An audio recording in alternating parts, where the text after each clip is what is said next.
10টা ধর্ম পরিচিত। 1 নম্বরে ইহুদি। এই ইহুদি ধর্ম, এদের লোক সংখ্যা 80 থেকে 1 কোটি, 80 লক্ষ থেকে 1 কোটি, মানে 80 লাখ থেকে 1 কোটি ইহুদি। 2 নম্বরে শিখ ধর্ম, 3 কোটির বেশি। 3 নম্বরে হান ধর্ম বা হানচু ধর্ম। হানচু ধর্ম লোক সংখ্যা হলো 40 কোটিরও বেশি। 4 নম্বরে বৌদ্ধ ধর্ম। এই বৌদ্ধ ধর্মের লোক সংখ্যা হলো 51 কোটিরও বেশি। হিন্দু ধর্ম 120 কোটিরও বেশি।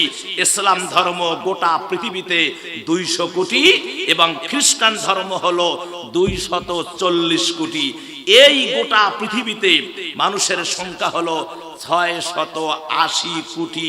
56টি মুসলিম প্রধান দেশ গোটা পৃথিবীতে। আমার ভাইয়েরা, এখন আপনারা কোন সবাই মিলে যদি এই কোরআনুল কারীমের একটা অক্ষরের ভুল কেউ বাহির করতে পারে, চ্যালেঞ্জ করছেন কি? পারবে নাকি? টাইম দিবেন কিয়ামত পর্যন্ত। সুবহানাল্লাহ কোন। টাইম কি পর্যন্ত? কিয়ামত পর্যন্ত। আজ পর্যন্ত এর মোকাবেলা কেউ করতে পারে নাই। সুবহানাল্লাহ বলেন।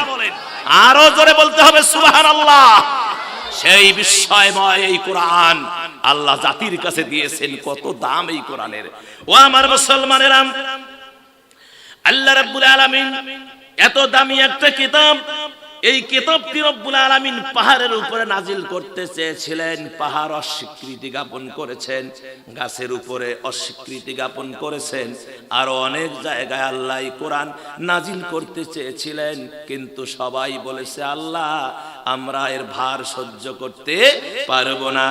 সূরা হাশরের 21 নম্বর আয়াত আল্লাহ পাক বললেন, লাউ আনসালনা হাযাল কুরআনা আলা জাবালিল লারাআইতাহু খাশিআন মুতাসাদ্দিআন মিন খাশিয়াতিল্লাহ। আল্লাহু আকবার। আল্লাহ রাব্বুল আলামিন বলেন, যদি আমি কোরআনকে পাহাড়ের উপরে নাজিল করতাম তাহলে তুমি দেখতে পারতা পাহাড় বিনীত হয়ে আল্লাহর ভয়ে বিদীর্ণ হয়ে যেত,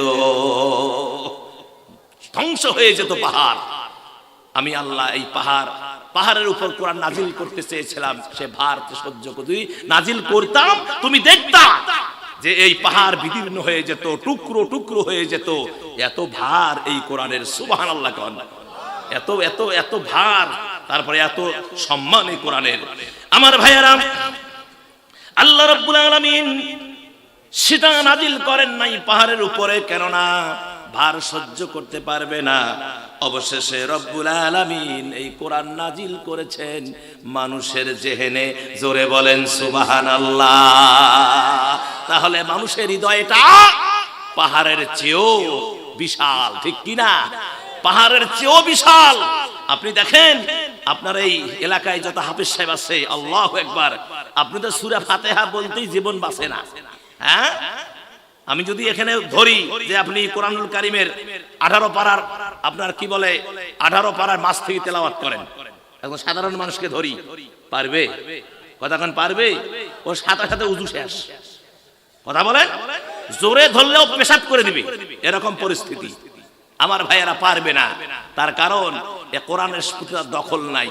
আমার ভাই একজন হাফেজ, সেই শুরু থেকে সূরা ফাতিহা থেকে কত কষ্ট করে না খেয়ে না দে ডাল, সাদা পানির মতো ডাল, কোন সময় তরকারি ঠিক মতো জুটেছে, কোন সময় জোটে নাই, কোন সময় না খেয়ে থেকেছে, কোন সময় দেখা গেছে বাসায় গেছে, গরিব মানুষ, বাপ নাই মা নাই, মা বাবার কবরের পাশে দাঁড়িয়ে হুকুক করে কেঁদে কেঁদে মাদ্রাসায় চলে এসেছে। ভাইয়েরাও ঠিক মতো দেখতে পারেন, দাদা দাদি ঠিক মতো খবর দেয় না বাসা। আমার ভাইয়েরা, আমি নিজ চোখে দেখেছি, আমার চোখে পানি এসে গেছে। আমি নিজ চোখে দেখেছি। রৌমারীতে প্রোগ্রাম করতে গিয়েছিলাম, রৌমারী বাজার হাফিজি মাদ্রাসার উদ্যোগে প্রোগ্রাম। রাতে ওখানে ছিলাম, রাতে তো আসার কোনো অপশন নাই নৌকা ছাড়া, আর অত রাতে নৌকা আসবে না। মাদ্রাসায় ছিলাম, সকালবেলা ফজরের নামাজ পড়ে যখন বাচ্চাগুলো সব তসবির দানার মতো গোল হয়ে বসে বাচ্চাগুলো তেলাওয়াত করতেছিল, এইভাবে ঝুঁকতেছে, এইভাবে ঝুঁকতেছে আর পড়তেছে, তখন দেখলাম যে একটা লোক আপনার দরজার কাছে দাঁড়ালো। যখন দাঁড়ালো ইশারা করে ডাকতেছে, হাতের মধ্যে সকালকার নাস্তা, পরাটা, ডাল, মিষ্টি এ জাতীয় নাস্তা নিয়ে সন্তানকে ডাকতেছে। সন্তান আবার বাবাকে দেখে হুজুরকে বলতেছে, হুজুর আব্বু আসছে। তখন হুজুর বলল তো ঠিক আছে যাও। তখন ছেলেটা গেল। আমি লক্ষ্য করে দেখলাম যে ওর পার্শ্বে একটা বাচ্চা ওর সাথে বসে আছে, সে ওর বাবার দিকে তাকায়া চোখ দিয়ে ঝরঝর করে পানি ঝরতেছে। যখন ওর বাবা চলে গেল আমি বাচ্চাটাকে ডাক দিলাম, বাবা এদিকে আসো তো, যে তুমি ওর বাবা আসছে এই রুটি নিয়ে, পরাটা নিয়ে, তা তোমার চোখে পানি কেন? সে তখন বলল যে হুজুর আমার আব্বা আম্মা একজনও পৃথিবীতে নাই। যদি আমার আব্বা আম্মা আজকে থাকতো, আমার বাবা থাকতো, তাহলে এরকম করে পরাটার টোপলা নিয়ে এসে আমাকে এইভাবে ডাক দিত। তা আমি এই দৃশ্যটা দেখে আমার চোখে পানি এসে গেছে হুজুর। আমার বাবার বাবা নাই এই পৃথিবীর জমিনে।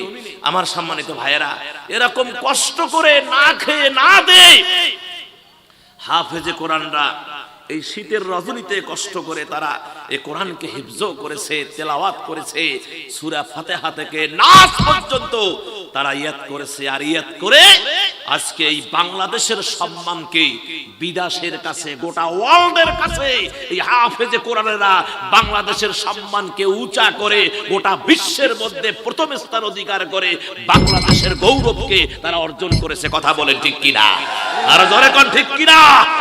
কিন্তু দুঃখের বিষয় হলো বিগত সরকারের 16 বছর তাদের সেই রাজনীতি, তাদের সেই দুঃশাসনে আমাদের এই হাফেজে কোরআনদেরকে আমার ভাইয়েরা বিশ্ব বিজয় করার পরেও তাদেরকে সেভাবে তাদেরকে সম্বর্ধনা, তাদেরকে সম্মান দেখানো হয় নাই। কথা বলেন ঠিক কিনা?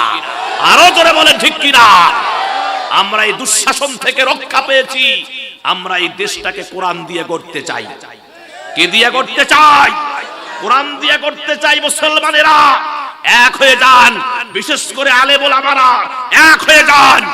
আগামীর দেশ কোরআনের দেশ, আগামীর এই দেশ কোরআনের দেশ, আগামীর সংসদ কোরআনের সংসদ, আগামীর নেতা কোরআনী নেতা। জোরে কোন ঠিক কিনা?